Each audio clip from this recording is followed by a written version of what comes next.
नमस्कार। हमारे YouTube channel पर आप सभी का एक बार फिर से स्वागत है।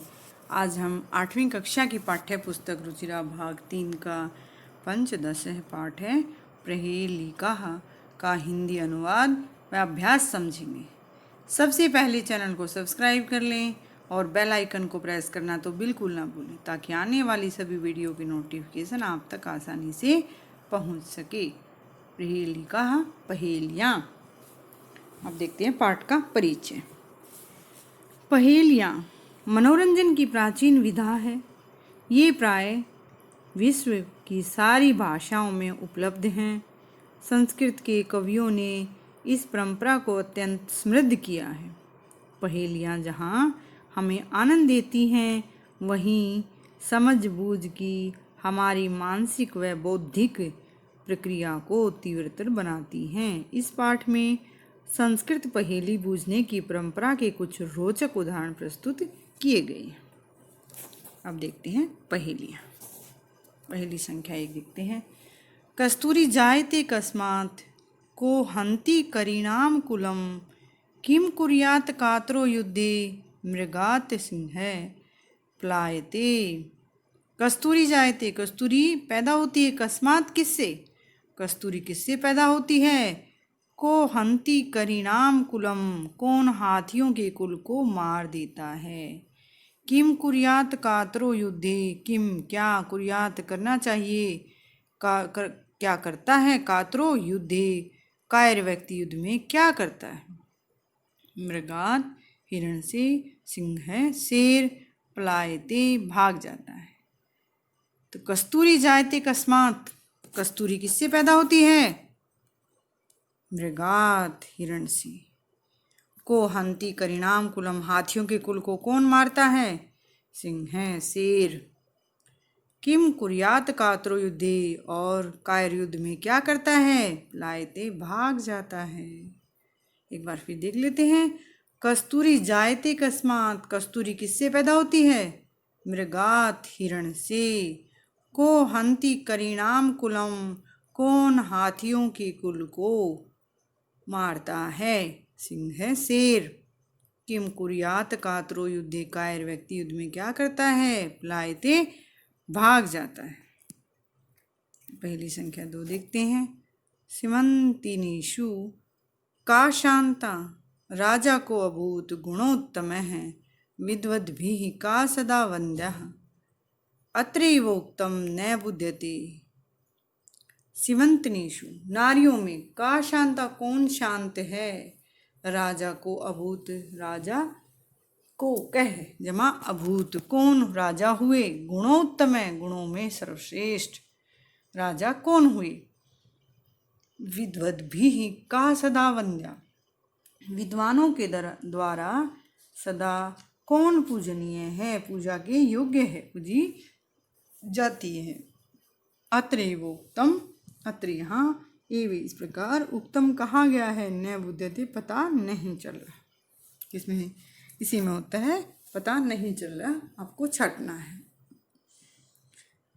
सीमंतनीषु का शांता, नारियों में कौन शांत है। अब पहला पद और अंतिम पद में उत्तर छिपा हुआ है। सीता, नारियों में कौन शांत है? सीता। राजा को अभूत गुणोत्तम है, राजा कहे, और जमाभूत, कौन राजा हुए, गुणों में उत्तम श्रेष्ठ, सर्वश्रेष्ठ गुणों वाले राजा कौन हुए। तो पहला पद और अंतिम पद उत्तर है। राम है, राम। विद्वद भी, विद्वानों के द्वारा, का कौन, सदा, वंदा पूजनीय है, पूजी जाती है। कौन पूजी जाती है? विद्या, विद्या पूजी जाती है। अत्रैवोक्तम, अत्र एव इस प्रकार, यहाँ इस प्रकार कहा गया है, बताया गया है। न बुध्यते, पता नहीं चल रहा, समझ में नहीं आ रहा, ढूंढना चाहिए। एक बार फिर देख लेते हैं। सीमंतनीषु, नारियों में का शांता, कौन शांत है? सीता। सीता नारियों में शांत है। राजा को अभूत गुणोत्तम है, कौन राजा हुए, गुणों में उत्तम सर्वश्रेष्ठ गुणों वाले राजा कौन हुए? राम है, राम। विद्वद्भिः का सदा वन्द्यः, विद्वद्भिः विद्वानों के द्वारा, कौन सदा पूजी जाती है, पूजनीय है। तो विद्या विद्या विद्वानों के द्वारा सदा पूजी जाती है। अत्रैवोक्तम, यहाँ इसी में यह कहा गया है, पता न बुध्यते, पता नहीं चल रहा।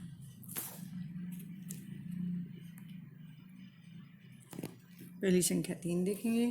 कम संजघाने कृष्ण है, का शीतल वाहिनी गंगा, केदार पोषण रता, कम बलवंतम न बाधते शीतम। कम किसको, संजघाने कृष्ण है, संजघाने मारा, कृष्ण ने, श्री कृष्ण ने किसको मारा। का शीतल वाहिनी गंगा, शीतल धारा वाली गंगा कहाँ बहती, कहाँ है। केदार पोषण रता, और खेत के कामों में लगे रहने वाले के कौन हैं। कम बलवंतम न बाधते शीतम, किस बलवान को न नहीं बाधते शीतम, ठंड नहीं परेशान करती, ठंड नहीं लगती। कम संजघाने कृष्ण है, श्री कृष्ण ने कम किसको, संजघाने मारा। तो इसी में उत्तर है, इसी में छिपा हुआ ढूंढना पड़ेगा। कंस है, कंस को। श्री कृष्ण ने किसको मारा, कंस को। का शीतल वाहिनी गंगा, कौन, शीतल ठंडी बहने वाली गंगा है। तो कहाँ बहती है, काशी, काशी में बहने वाली शीतल बहने वाली ठंडी धारा वाली गंगा है। केदार पोषण रता, और खेत के कामों में लगे रहने वाले कौन हैं, केदार, किसान। कम बलवंतम, कम किस बलवान को, न बाधते शीतम, ठंड नहीं लगती।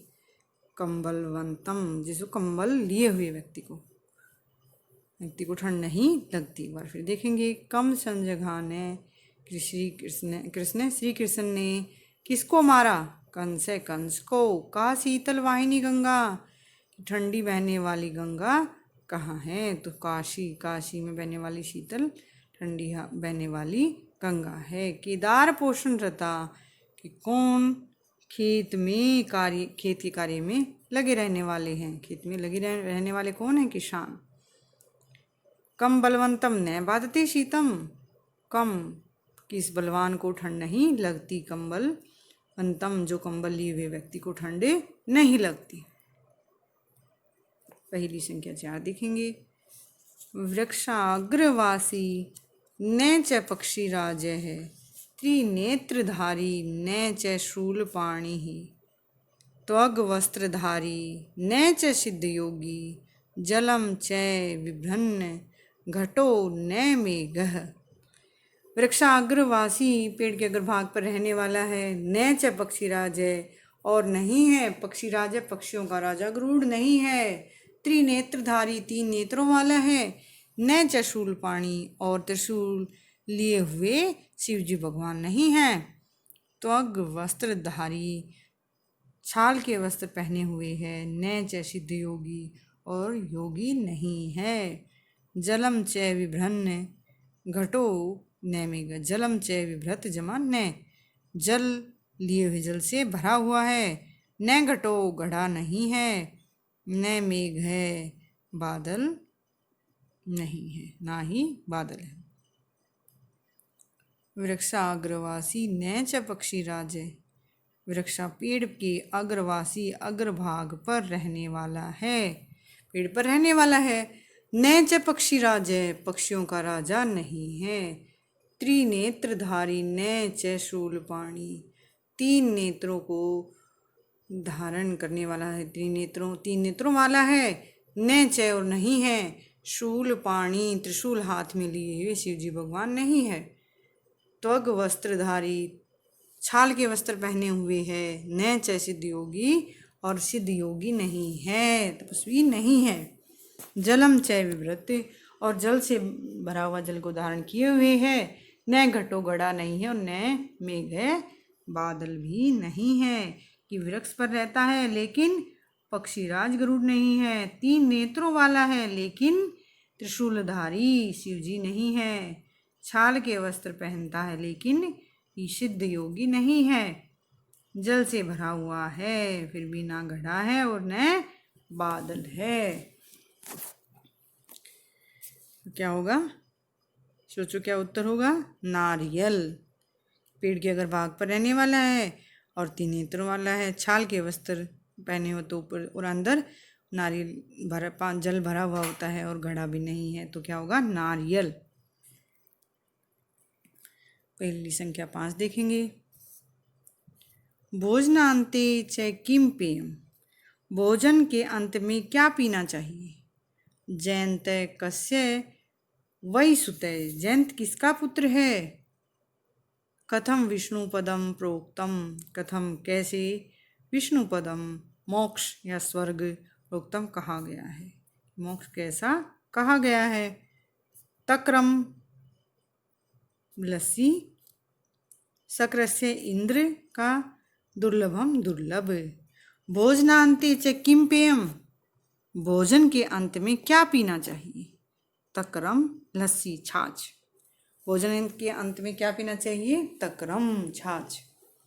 जयंत कस्य वै सुतय, जयंत किसका पुत्र है? किसका पुत्र है? शक्रस्य इंद्र का। कथम विष्णु पदम, कैसे विष्णु पद मोक्ष स्वर्ग का, जो स्वर्ग प्रोक्तम कहा गया है कि मोक्ष कैसा कहा गया है? दुर्लभम कठिन। फिर देख लेते हैं। भोजनान्ते च किम पेयम, भोजन के अंत में क्या पीना चाहिए? तक्रम छाछ। जयंत कस्य वै सुतय, जयंत किसका पुत्र है? शक्रस्य इंद्र का। कथम विष्णु पदम प्रोक्तम, कि विष्णु पद कैसे कहा गया है? विष्णु पद मोक्ष कैसा कहा गया? दुर्लभम कठिन। भोजन के अंत में क्या पीना चाहिए? छाछ। जयंत किसका पुत्र था? इंद्र का। मोक्ष कैसा कहा गया है? दुर्लभ। अंतिम पंक्ति के तीनों पद क्रमशः उत्तर है। ये पाठ के कठिन शब्दार्थ है। पाठ के कठिन शब्दार्थ आप याद कर सकते हैं और लिख सकते हैं। अब देखते हैं पाठ का अभ्यास। प्रश्न नंबर 1 में श्लोकांशेषु ऋक्स्थानानि पूरयेत्, श्लोकों के भागों में ऋक् स्थान भरें। क्या भाग देखेंगे? सीमंतनीषु का शांता, नारियों में कौन शांत है? राजा को भूत गुणोत्तम, और राजा कौन राजा गुणों में सर्वश्रेष्ठ हुए। क्या भाग देखेंगे? कम संजगा ने किसको मारा? कृष्ण ने, श्री कृष्ण ने किसको मारा? का शीतल वाहिनी गंगा, कौन गंगा कहाँ ठंडी बहने वाली है। यह भाग देखेंगे। केदार पोषण रता, खेत में लगे रहने वाले कौन है? कम बलवंतम न बाधते शीतम, और किस बलवान को ठंड नहीं लगती? कम बलवंतम, कंबल धारण किए हुए को। यह भाग वृक्षा अग्रवासी न च, पेड़ पर रहने वाला है। न च पक्षी राजा गरुड़, पक्षी भी नहीं है, पक्षियों का राजा गरुड़ भी नहीं है। त्रिनेत्रधारी, 3 नेत्र वाला है। न च शूलपाणी, और त्रिशूलधारी शिव जी नहीं है। प्रश्न नंबर 2 देखेंगे। श्लोकांशान योजयत, श्लोकों के अंशों को जोड़े। किम कुर्यात कातरो युद्धे, अगला वाक्य आएगा। मृगात सिंह प्लायते, विद्वद भी का सदा वंद्या, अत्रैवोक्तम न बुध्यते। कम संजगान कृष्ण है, तो काशी तलवाहिनी गंगा। कथम विष्णु पदम प्रोक्तम, तक्रम शक्रस्य दुर्लभम। प्रश्न नंबर 3 देखेंगे। उपयुक्त कथनानाम समक्षम आम, अनुपयुक्त कथनानाम समक्षम न इति लिखित है। उचित सही कथन के सामने आम हाँ, और अनुचित कथन के सामने न लिखें। यथा जैसे सिंह है, करीणाम कुलम हंती, शेर हाथियों के कुल को मारता है, तो ये ठीक है। क्या आएगा? आम। क्या भाग देखते हैं। कातरो युद्धे युद्धेत, कातर कायर व्यक्ति युद्ध में युद्ध करता है, तो न नहीं। ख भाग देखते हैं, कस्तूरी मृगात जायते, कि कस्तूरी मृग से पैदा होती है, तो आम हाँ ठीक है। ग भाग देखते हैं, मृगात सिंह पलायते, मृग हिरण से शेर भाग जाता है, तो ये गलत है। शेर से डरकर हिरण भागता है। यह भाग देखेंगे, कंस जघाने कृष्णम, कंस ने कृष्ण को मारा, तो ये उल्टा लिखा है, कृष्ण ने कंस को मारा था, तो ये गलत है न। अगला भाग देखेंगे, तक्रम शक्रस्य दुर्लभम, छाछ इंद्र का और दुर्लभ, तो ये ठीक है आम हाँ। छह भाग देखते हैं, जयंत कृष्ण से पुत्र, जयंत कृष्ण का पुत्र था, जयंत कृष्ण का नहीं इंद्र का पुत्र था, तो ये न नहीं। प्रश्न संख्या 4 देखेंगे, संधि विच्छेदम पूर्य, संधि विच्छेद भरे। कै भाग, करिणाम कुलम, करिणाम जमा कुलम, ख भाग को भूत, कह जमा अभूत। ग भाग अत्रेवोक्तम, अत जमा एव जमा उक्तम, वृक्षाग्रवासी, वृक्ष जमा अग्रवासी।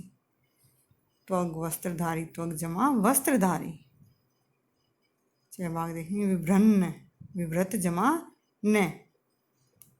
मैंने यहाँ संधि के भेद के नाम नहीं बताए हैं, इसके लिए आप मेरी संधि की 2 वीडियो देख सकती हैं, जिसमें मैंने सभी भेद उदाहरण सहित समझाए हैं।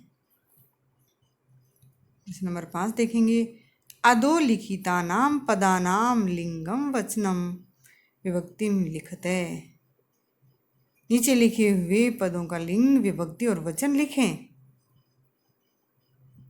यथा करिणाम पुल्लिंगम, षष्ठी विभक्ति और बहुवचन। कस्तूरी स्त्रीलिंग, प्रथमा विभक्ति एक वचन। युद्धे पुल्लिंग, सप्तमी विभक्ति एक वचन। सीमंतिनीषु स्त्रीलिंग, सप्तमी विभक्ति बहुवचन। बलवंतम पुल्लिंग, द्वितीय विभक्ति एक वचन। शूलपाणि पुल्लिंग, प्रथमा विभक्ति एक वचन।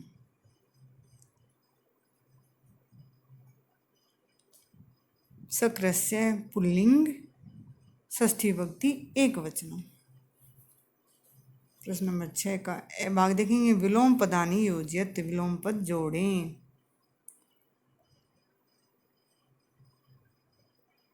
कै भाग जायते म्रियते, ख भाग वीर है कातर है, वीर और कातर कायर। ग भाग अशांता अशांत, और विपरीत क्या होगा शांता। मूर्खई मूर्खों के द्वारा, तो विद्वत भी विद्वानों के द्वारा। अगला भाग देखेंगे, अत्रैव, अत्र जमा एव यहीं, अत्रैव वहीं वहाँ ही। छह भाग आगच्छति आता है, पलायते भाग जाता है। प्रश्न संख्या 6 का ए भाग देखेंगे, समानार्थक पदम चित्वा लिखित, समानार्थक पद छाट कर लिखें। कै भाग करिनाम, हाथियों का। गजा नाम। कै भाग देखेंगे, अभूत हुआ, एभवत। कै भाग देखेंगे, वंद्या वंदनिया पूजनीय। कै भाग बुध्यते अवगम्यते, देते तसल ज्ञान हो जाता है। अगला भाग देखेंगे, घट है कुंभ है, घड़ा कुंभ घड़ा। जवाब देखेंगे, संजघाने मार दिया, एमारियत मार दिया। प्रश्न संख्या 7 देखेंगे, कोष्ठ का अंतर्गता नाम पदा नाम उपयुक्त विभक्ति प्रयोगेण अनुच्छेदम पूर्यत, कोष्ठक के अंतर्गत दिए हुए पदों से उपयुक्त विभक्ति का प्रयोग करके अनुच्छेद पूरा करें। एक है काक है, एक कोआ। डे माने आसीत, उड़ रहा था। आकाश कोष्ठक है, तो आकाश में उड़ रहा था, तो सप्तमी विभक्ति आएगी, क्या बनेगी आकाशे। एक कोआ आकाश में उड़ रहा था। तृषार्त है, से प्यास से व्याकुल वह, जल अन्वेषणम करोति, पानी का अन्वेषण, पानी की खोज करता है। तो काके के लिए षष्ठी विभक्ति, जल की षष्ठी क्या हो जाएगी? जलस्य, प्यास से व्याकुल वह जल की, वह पानी की खोज करता है। तदा तब, सह वह, घट अल्पम, घड़े में थोड़ा, घड़े में, घट में सप्तमी विभक्ति आएगी, घड़े में अधिकरण कारक है, क्या हो जाएगा? घटे। तदा स घटे अल्पम जलम, तब वह घड़े में थोड़ा ही पानी पश्यति देखता है। सह वह उपल, उपल के साथ क्या जाएगी? उपलानान, उपलान, सह उपलान, आनिए, वह उपलों को आनी लाकर पाती डालता, कहाँ डालता है? घट में, घड़े में सप्तमी विभक्ति आएगी, घटे पाती घड़े में डालता है। जलम घटे ऊपरी आगच्छति, जल घड़े में, तो सप्तमी घटे, ऊपरी आगच्छति ऊपर आ जाता है। काकः कौवा, सा आनंद के साथ जलम पीत्वा तृप्यति, जल पीकर, पानी पीकर तृप्त हो जाता है। इस प्रकार हमने इस पाठ का हिंदी अनुवाद व अभ्यास समझा। आशा है आपको अच्छी समझ में आ गया होगा। वीडियो अच्छी लगी हो तो लाइक करें, शेयर करें, कमेंट करें। वीडियो देखने के लिए धन्यवाद। मिलते हैं अगली वीडियो में, तब तक के लिए नमस्कार।